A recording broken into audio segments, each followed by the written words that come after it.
Ah, yes, greetings people, but before we get into the good stuff, because there's going to be a whole lot of noticing in this video, I feel the need to ask something about this one. I don't think white people worldwide have really reckoned with how much their own personal identity is shaped by constructions of whiteness. Yeah, that's enough. That was Ibram X. Kendi, not that it matters. How does anyone take this git seriously? Same thing I said about South Africa's president, wearing a suit, shoes, glasses, washing the wrist, in his studio, lit with electricity, speaking to the internet, grifting using a gimmick of European origins, and speaking frickin' English. Talking about our humanity. There's still a slave trade in Africa to this day. Heaven's sake, if it wasn't for that and European intervention, you wouldn't even be in America. Literally everything about you aside from your skin color is European. You're a joke, dude. I don't know how anyone pays attention to these idiots. It's the most obvious snake oil in the world. Easiest way to tell what they're saying is complete BS is replace the demographics in the statement and picture the outrage. Because they'd be speaking the truth for once. Anyway, can you imagine if I debated him? My good lord, it would be like a crime scene. But what I wanted to share was this clip of Charleston White, who goes full sixth gear and is absolutely based. Once I start getting money, it's fuck the community. Only people who think about community is broke motherfuckers. Motherfucker with money don't give a damn about fixing the community because a wise man stores up a inheritance for his children's children. Nowhere does it say the community. Fuck the community. That's a broke motherfucker's behavior. And I was broke when I was doing that. But don't people look at that as you turning your back on the community? I am.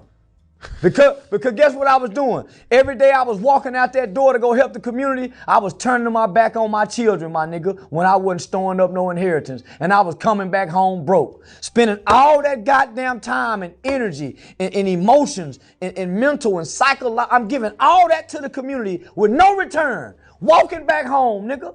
Daddy, can we go get some ice cream? No, Dad ain't got it. So, come on, homie. I was turning my back on them. Not only that, I was turning my back on myself, my nigga. So fuck the community, nigga. The community don't care about the community.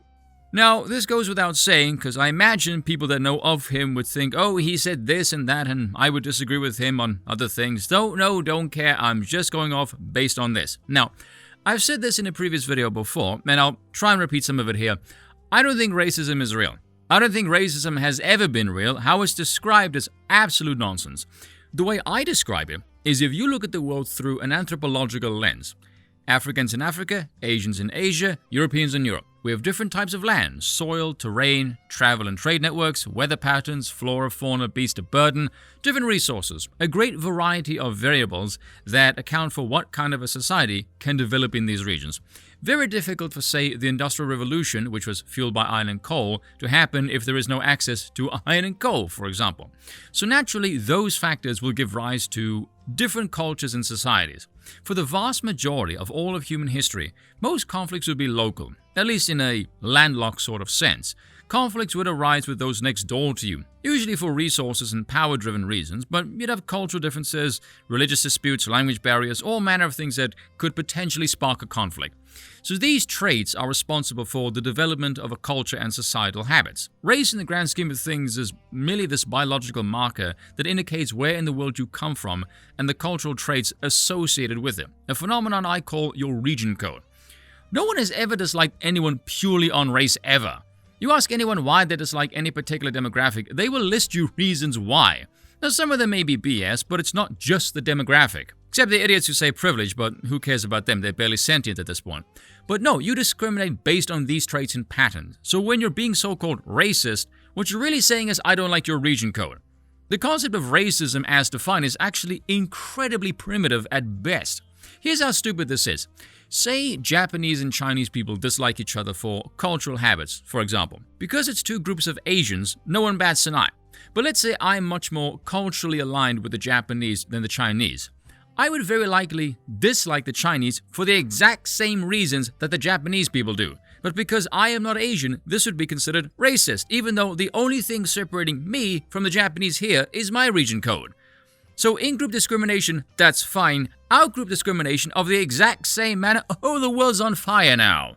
You see how stupid this all is? Racism should be abandoned. It's utterly nonsensical. It's why I joke with two buddies of mine, black American dudes, Ricky and Venom. I think Ricky's Jamaican, actually. Smart dudes, though, and my good lord, are they politically incorrect. Ricky especially, his worldview of colonialism and slavery is extremely pragmatic and amoral. Oh, he would be considered some far-right maniac for a few of his perspectives. But he's happy to acknowledge, no, this is just history as it is, go from what it was. He straight up said South Africa belongs to the Europeans because they built it. Very much a straight shooter. Same with Venom, and Venom's pretty ghetto, but very blunt. Will straight up tell you everything that he dislikes about the community. It's why I joke with him, and I said this on Twitter as well. Hypothetically, let's say I am racist. I get a whole bunch of friends of different ethnicities who are all racist for the same reason I am. Now we all have one thing in common, racism, apparently. Now what? And we laugh because it's true. Now the reason I bring all that up is because Charleston exposes the faux racial unity gimmick that is so embedded in American politics, even though a cursory glance at the concept would reveal it one of the most farcical things ever conceived. And I am continuously baffled as to how anyone has ever bought into this rubbish. I mean, I understand it took the basic Marxian model of oppressor versus oppressed, the bourgeoisie versus the proletariat, all of that jazz. But applying that to race is unbelievably reductionist and also makes no sense because you're adding another variable. So it seems to imply the oppressor is the European and the oppressed is anything that isn't, and therefore all other conflicts will somehow magically dissipate in the presence of what is perceived only on paper and political theory as an oppressive threat. Like, this whole view relies on the classic, the enemy of the enemy is my friend, and therefore we will never have any troubles or in-group conflict ever. This is so nakedly false. How anyone in society believes this is one of the most bizarre observations of the modern world. You want to know what people really think when it comes to any race relations? Never look at the rhetoric. Follow their money. As I said before, the people that know the worst of any community are the people who are part of that community. My buddy Venom, I asked him if he agrees with the statement, no one dislikes blacks more than blacks who've earned their money. He said, yep, 100%. Because anyone who's earned their money, who wants to keep and invest their money, wants a return on that investment. And they see when it goes into their own community, it goes nowhere, and they don't want to set their own hard-earned money on fire. They too can recognize patterns. They're smart. They become conservative. Look at Barack Obama. Where did he buy his house? Over 75% affluent white community. BLM shamelessly exploited their grievances, and they bought mansions in areas of the same demographic composition. Geez, I wonder why. Soon as they get any money, they, in the words of Scott Adams, get the fuck away. But when we want to do the same thing with our money, oh, that's somehow problematic now. Even the guy who posted this on Twitter, Steph, he's Jamaican. There's no saving these people. There's no saving the community. The community doesn't even care about the community. Save your damn self and get as far away from these people as humanly possible. And he's 100% right. It is a broke person's mentality to care about the community. And if you look at leftism, it's also a very feminine mentality. Racial unity, especially for blacks, even on a global scale, is a total farce. Look at the example that I gave in yesterday's video with Ghana gaining independence and the idiot who wanted liberation from the colonial powers in order to institute socialism.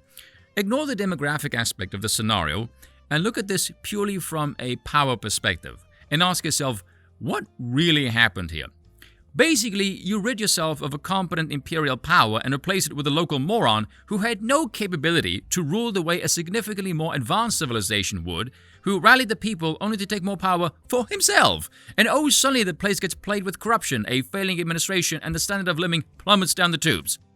Ask yourself honestly, who is more fit to rule? I love Charleston's response where he said the community isn't a worthwhile investment. His children should be, because a wise father invests money for multiple generations. I said the exact same thing in my video about why Hollywood is so soulless, is it lacks that aspect in its storytelling. Men build legacies through families, low time preference mentality, same way how monarchs rule. All the depictions set in the past have this. Maximus says in Gladiator, what we do in life echoes in eternity. Gandalf in Lord of the Rings to King Theoden when his son Theoden passes. He was strong in life, his spirit will find its way to the halls of your fathers. And before, when King Theoden himself passes, he says, I go now to my fathers, in whose mighty company I shall now not feel ashamed. In 300, Delius says to the Senate, his wish was simple. Remember us, he said to me. Should any free soul come across that place in all the countless centuries yet to be, may all our voices whisper to you from the ageless stones. Go tell a Spartan's passerby that here by Spartan law we lie. Everything was built around this concept. You're but a passing moment in time, and your duty was to leave an honorable legacy worthy of your past kin when you meet them again in the next life. And yes, this concept is absolutely religious in origin. This is why secular atheists are miserable gimps who suck ass, and why the previous religious order was based. It was built on that. It's very strange that doing this is considered turning your back on the community, very odd to be called a sellout for wanting to improve oneself. Frankly, that says a lot about a group that has this kind of mentality, and it gets really, really uncomfortable when you notice the same pattern in other countries, on a different continent. As some pattern recognition no one will touch with a 10-foot pole these days. Of course, the ultimate irony being, if they purge themselves of this stupid high-time preference mentality and return to the legacy model, the community would heal itself because the building blocks that compose the community, the families, would be in good working order. Very much the embodiment of the statement, look after the pennies and the pounds will look after themselves. I believe that statement could be traced to one William Lowndes, the British Secretary of the Treasury in the early 18th century. Bit of history to end the video on. Cheers for watching, and once again, I apologize for nothing.